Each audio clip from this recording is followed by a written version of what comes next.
I don't even really know how to start this off, but I will say that I encountered something exceptionally weird. For context, I used to work at Area 51. I know this already sounds like bullshit, but please just try to bear with me. I wasn't a scientist or anything, working on something top secret.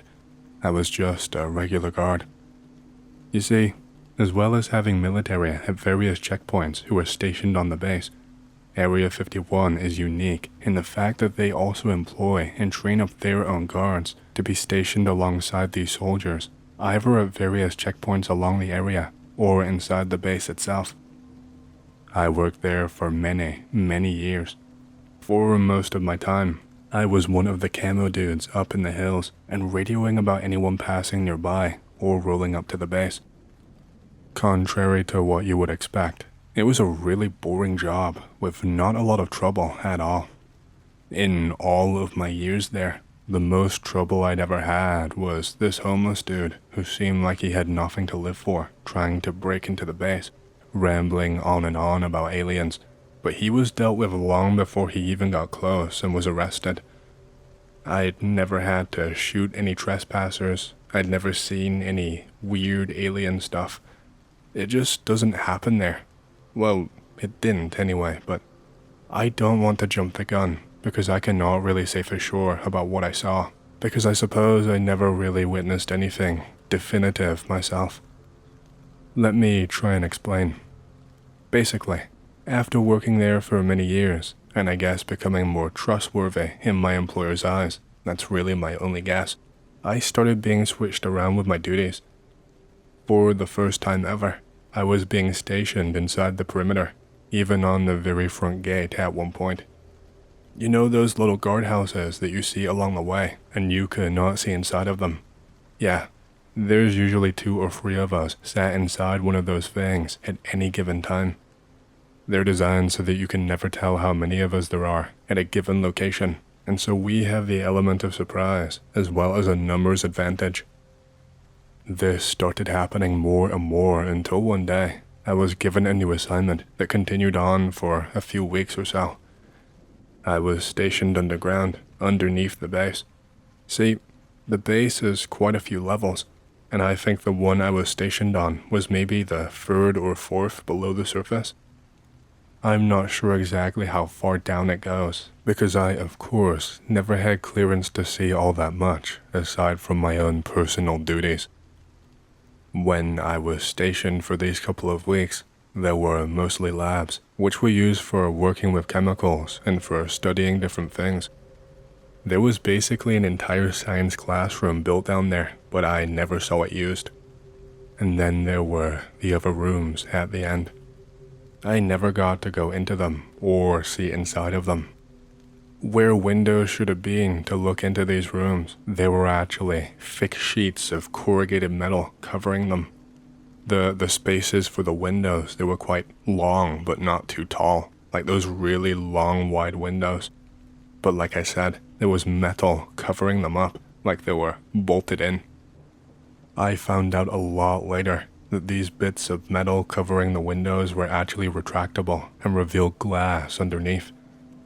The rooms were big, and people would come and go every so often and let themselves in there, which required a passcode and a form of identification. It was like a DNA identification, so not just anyone could go in there. There were 2 of these rooms, and the doors looked like they were really heavily reinforced. They were more like the doors that you would see on a submarine with that little wheel that you had to spin. My job was pretty simple. All I had to do was patrol these corridors and ensure that people had the proper identification. Not only that though, and I guess these are the parts of my orders that I found really weird. I was told explicitly to report in each and every single interaction that I had with people down there, the second that I had them. If a scientist had just walked by and said hello, I had to report what he said, how he said it, who he was and how he looked, etc. It was like they wanted an entire psychological report on everyone who came and went. And every so often, maybe after 6 hours, they would pull me out of there and replace me and make me sit in an empty room and talk to me. They explained this to me as decontamination, but that never really made any sense to me because they never made me change my clothes or sanitize myself or anything like that, so I don't understand how it was decontaminating me. They would just ask me how I was feeling, etc. I half wondered if maybe the job and the monotony of it had sent people crazy. That, or maybe I was at risk of being exposed to some kind of messed up chemicals. I'm not really sure. Everything was pretty normal the entire time that I was there.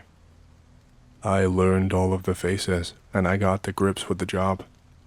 From this point, I was only ever assigned here. I was not assigned on any posts outside again.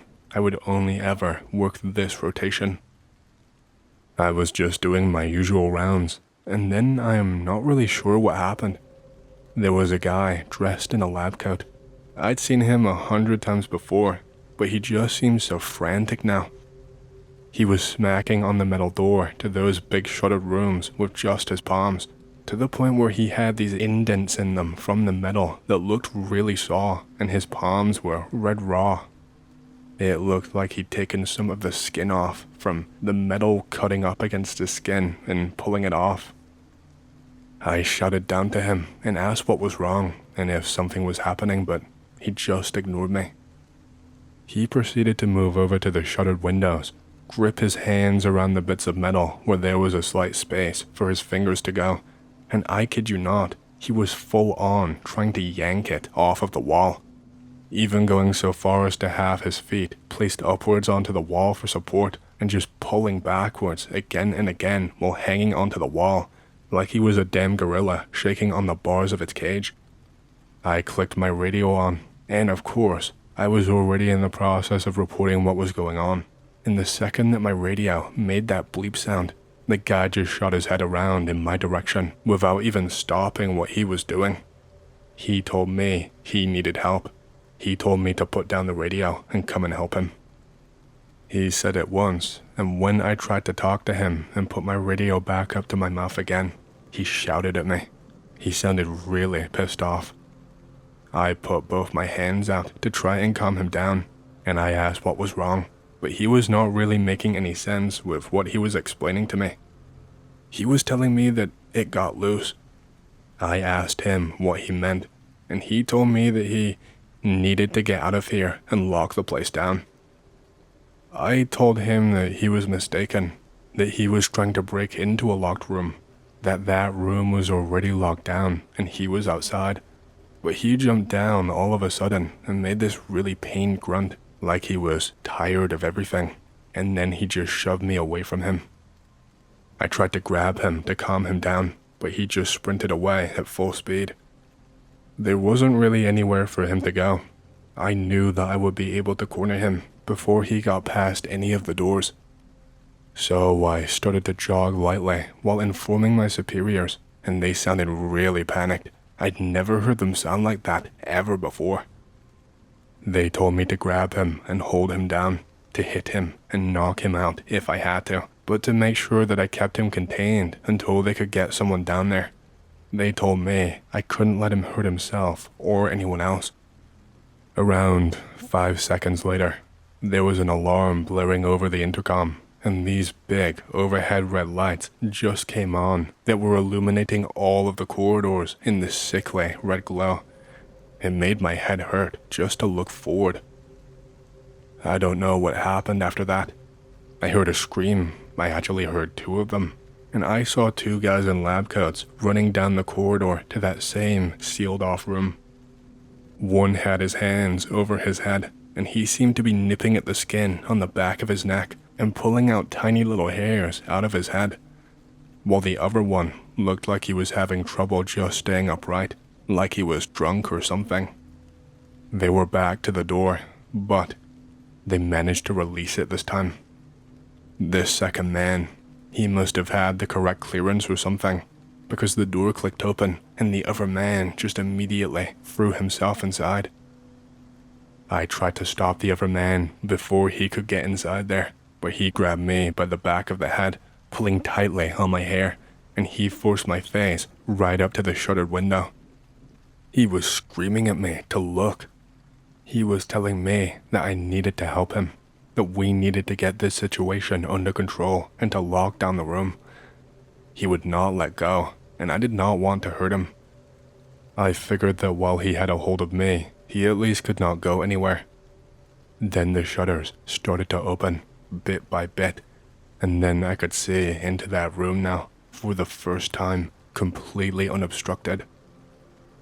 And there was something there, right inside of that room, tucked into the corner. It was something really big, but I don't really know how to describe what it was, what I saw. I remember that it took up a large portion of the room, but it just looked like a really nondescript black mass. When I looked at this thing, it almost looked blurry or grainy, like a really heavy film grain had been applied over my vision, but just exactly where this thing was. But it did not end there. The more that I was forced to look at this thing, the more my head was being held in place, the more this blur and grain spread across my vision. The black mass looked almost like it was writhing.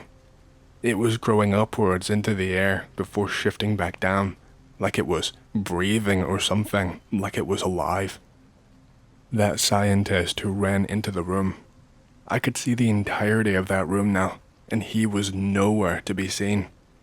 There was no way that he could have gone anywhere else at all. It did not make sense. This black mass also had these little things all over it, all over its body, all over the mass. They were quite short, and they were almost like little nubs growing all across this thing. They looked as if they were wriggling and vibrating, and it looked like they were reacting to the air. I tried to reach for my radio to update the situation again, but the more that I tried to move, the more this man was pressing his weight right up against me, to the point that I was sandwiched up against the wall. And after a little while longer, my eyes felt like they were on fire, and I could not stop myself from screaming automatically. Everything changed after that. It all just went wrong, even more wrong than before somehow. I was still screaming, and I could not stop myself, but all of a sudden, I was not looking into that room anymore. I was just in the regular hallways of that place, and those shutters in that door were shut again. I thought maybe I'd just nodded off on duty while upright and had a mini nightmare. But the problem was, I was still screaming. I managed to put my hand over my mouth to physically stop myself, and I tried to wander around for help. My radio was not present on my belt anymore, and neither was my gun.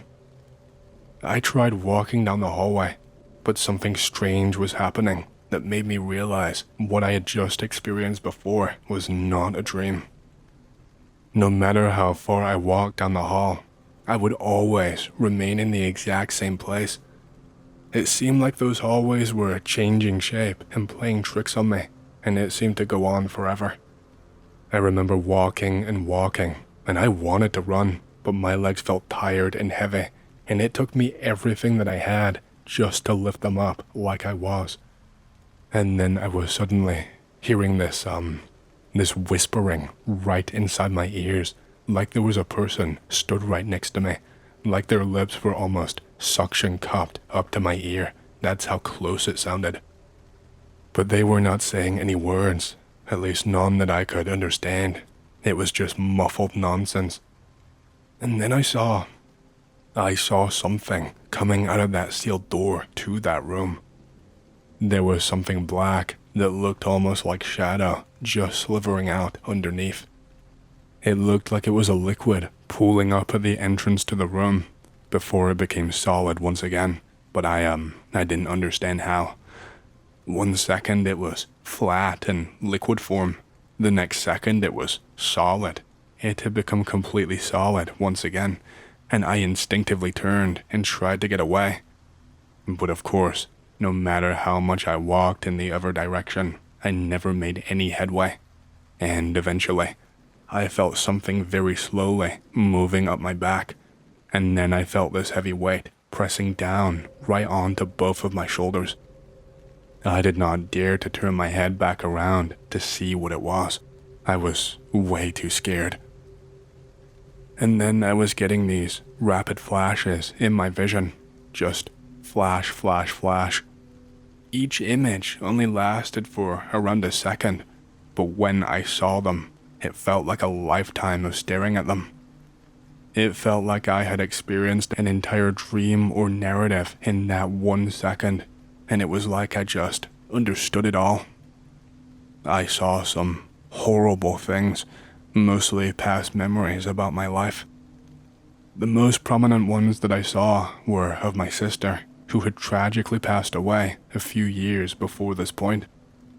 She was strangled to death by her husband, and she was standing right there in front of me, begging me for help. She was asking me how I did not see the signs, why I didn't see her cries for help. She asked me why I befriended him, why I made apologies and excuses for him, and she asked me why I told everyone that he was a good guy. Her eyes were a pure black color, and she had this blank expression on her face. Her skin was all rotted and peeling away, and with every single flash in my head, she got closer and closer until eventually her forehead was pressed right up against mine, and she just said to me, "You can still save me. All you have to do is open up the door." And then boom, I suddenly was not in that hallway anymore. I'm not really sure where I was, if I'm being entirely honest. I was in a city, a big city, but it was almost empty. When I say empty, I mean completely devoid of people is what I mean. There were still houses and cars and things like that, but there were no people. Most things about the place looked entirely normal, aside from the cars that were just left abandoned and parked in front of traffic lights like they'd had to flee in a hurry. The traffic lights were still blinking slowly from red to orange to green. But there was no one in the cars, and the cars did not even look old or rusted up either. They looked as if they could have been left there that very same day. The houses still had lights on inside. Every single one of them was entirely lit up, and I could see shadows standing in the windows. They had their curtains drawn, but the light was illuminating them enough to cast a shadow on the other side. I tried to knock on one of the doors to ask for help and figure out where the hell I was, but when I did, no matter how many different places that I tried, the shadows would suddenly just duck down out of sight and only finally reappear once I had backed away from the doors. I trudged around for what felt like hours, trying to look for a sign of anyone or anything. I even tried to get into one of the cars at one point, but they just didn't start. Every single one that I tried the ignition on, they would not start up. I opened up one of the cars, and I could not see a single thing wrong. Although I'm not exactly a mechanic, I only really know the basics. I found a newspaper at one point. I can't remember what was on it exactly. It was just really mundane headlines about some politician. I think he was under investigation for taking money underneath the table. But the date on the newspaper, it was the exact same date as it was when I was in that facility. Those were headlines from that day. When I got out of there, I tried to look for the newspaper for that date. I never read that shit, so I had absolutely no way of knowing what the headlines were. But the headlines, they were exactly right. I eventually got down this side street that was only partially lit up, and I could see someone at the very end of the street. He looked like he was digging through the trash.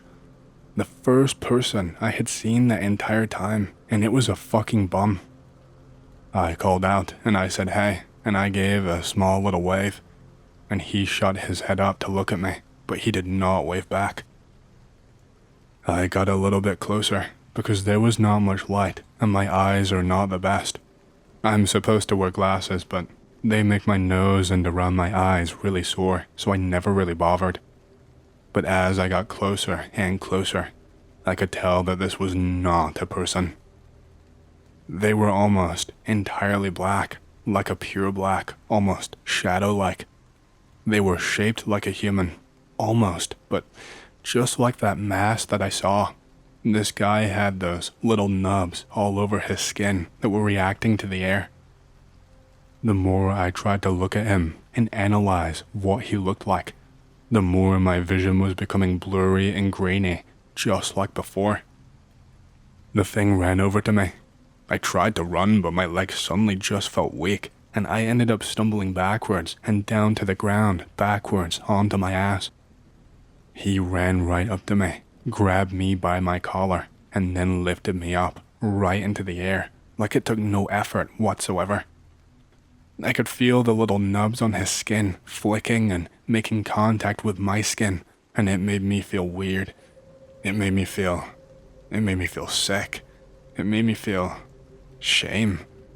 I suddenly got this overwhelming feeling like I had done something seriously wrong, like I was evil somehow. This thing, from what little I could see, seemed to be moving its head around, and its mouth, if it even was a mouth, it was moving that too. I could not hear anything until eventually I was hearing a whispering in my ear once again, coming from behind me. But it seemed to be matching the movements of this thing and its face. It was basically whisper shouting, and it asked me, "Why are you here? How can you be here?" My words, when I spoke back, they were slurred, almost like I was drunk, and I barely even managed to eke out an, "I don't know where I am, I was just at work." The thing continued. It was furious with me. It said to me, "You already ruined this world once. Look at what you did." I felt a heavy pressure on my head, where this thing was now gripping me with I don't know what, and my head was being forced around and pushed upwards to look up at the sky. When I looked, I could see that there was something wrong with the sun. But wait, it was nighttime. Why was the sun in the sky at nighttime? I don't know. I don't know why. All I know is that the sun was wrong. It was mostly blackened instead of the usual yellow-orange kind of color, and it was not giving off any light anymore. It seemed a lot closer than it should be. And I suddenly noticed that I was freezing cold. I didn't notice it before that point. It's like my brain only just realized. The thing span my head right back around and told me to leave them alone. And just like that, my vision went back and I was not in that city anymore. When I finally came to, I shit you not, I was wandering around aimlessly in the desert. I was away from the base, probably a few miles away, up in the hills, still in my uniform. I had no idea how I had gotten there, or even how long I had been there for. My throat was dry, completely dry. It felt like I had not had a sip of water or any food for days, even though that was impossible. I felt so unwell. When I came to, I could feel my face burning and I could not see properly. When I first tried to take a deep breath in, I suddenly had sand and dirt funneling into my mouth, which caused me to choke, and I vomited just a little bit. I was in a prone position when I first came to, and I had blood and sand underneath my fingernails. My fingernails looked like they had been ground down and partially snapped off, and I could see that there were marks in the sand behind me and in front of me. There was an imprint of something heavy, my body, and also little indentations from my fingers. I had been doing this multiple times, it looked like, because there were prints over other prints, like overlapping. I was not the only one out there either. There were a good 3 or 4 people there with me, scientists, another guard, and even a damn soldier.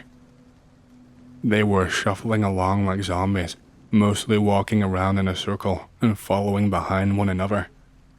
It took me physically grabbing them and shaking them and then shouting in their faces in order to snap them out of whatever trance they seemed to be in. No one had an explanation or even a memory of much of what they had seen. My radio was gone. None of us had a radio. The soldier did not even have his weapons or usual gear. It was all gone.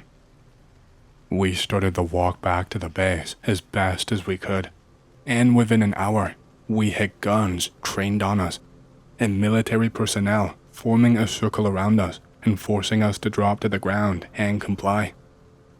We were not given an explanation for this or why we should do this.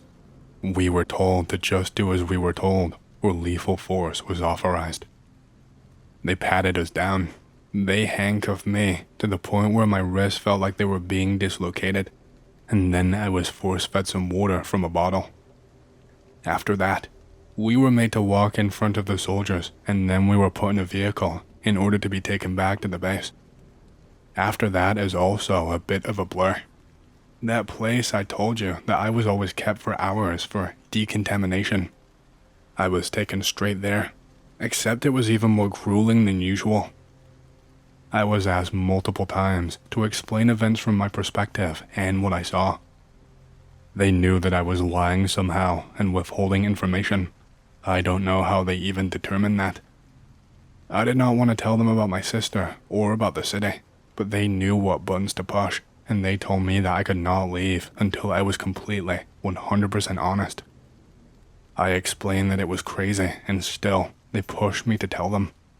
They said they wanted to know everything. They made notes. They made me write up my version of events. And then came the test. I'm talking physical tests, psychological tests.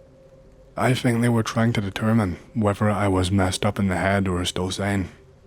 I was eventually relieved of my duties and let go of entirely, but not for weeks and weeks. I was kept under quarantine, under observation. I was also under investigation for negligence. You see, I never saw the scientist myself, but the one who went into that room first and opened everything up, they found him dead. It was my gun that he used, the one that went missing from me the second that I was in those swirling and lengthening corridors. I mean, it was literally just gone from its holster. I never touched it or reached for it because, like I said, I never wanted to hurt the two guys. But the man was dead from a gunshot wound directly to the temple. He apparently had some kind of mark on his head where the metal of the gun had pinched his skin because it had been pressed up against him with so much force, and my gun was there at the scene. They initially tried to imply that I was the one who shot him in my madness or whatever they wanted to call it, that there was no way the guy could have gotten my weapon and done that to himself. But they eventually dropped this and switched from accusing me of murder and instead accused me of negligence. I didn't really have any way to fight this. I mean, shit. I didn't even remember my gun being gone. I did not have a leg to stand on, legally speaking. One other thing that I forgot to mention, other than leaving out the long, boring investigation and the legal process, and going through each and every single evaluation and test that they did on me. I found out that we had been missing for days, approximately 3. I don't know how that was possible. 3 days wandering in circles in the desert underneath the Nevada sun without a drop of food or water should have been fatal. And also, surely they would have known that we were missing. Surely they would have found us sooner than in 3 days. None of the people with me fared any better in explaining how we got there. I never got to see inside of that place again, or the aftermath. Something tells me though, this small little nagging part of me that I try to ignore because it makes my life easier, it's telling me that they knew a lot more than they were letting on. But I guess I can't be sure. I have not really told anyone this story, aside from online. I've never faced any repercussions for breaking my NDA like this, and I'm hoping that does not start now. I don't really have an explanation for what I experienced, even all this time later, after going over it in my head again and again. I don't know if what I saw in that room was real. I don't know if everything was just in my head, or if maybe I saw some kind of parallel Earth. I don't know. It sounds really silly, but it's the only thing I have ever been able to come up with.